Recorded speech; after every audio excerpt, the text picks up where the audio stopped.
the opposites, like thought creates reality, you know, positive thinking, all that stuff. So you can sit here and think of someone you love and you feel love, you can think of someone you hate and you feel hate. So the thoughts create the emotion. So that goes against everything that they've kind of created.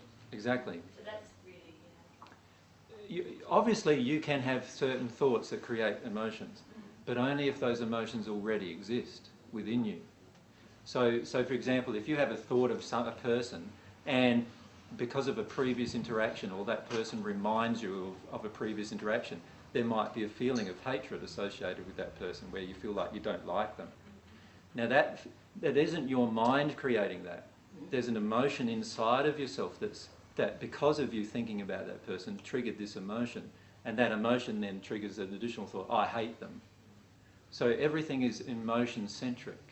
And in fact, the transition between the 6th and the 7th sphere in the spirit world, what actually happens is in the 7th sphere, you learn to lose your mind. And what I mean by that is that your mind becomes absorbed by the soul. So in other words, the soul, the emotions, passions, desires and all those things become the driving force of your life, and the mind just is a tool that is used to help you do that. That's what actually happens in the transition in the 7th sphere of the spirit world. And you can go through that transition here on Earth. And when you go through that transition here on Earth, you'll feel totally different. You'll feel like you've lost your mind.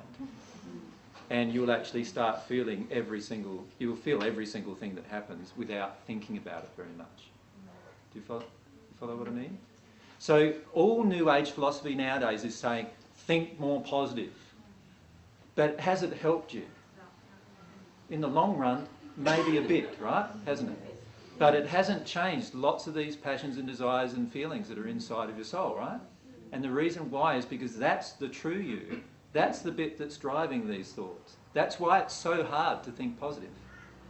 What you will find when you release the emotion inside of you that drives the lack of positive thought, then you will no longer have that thought.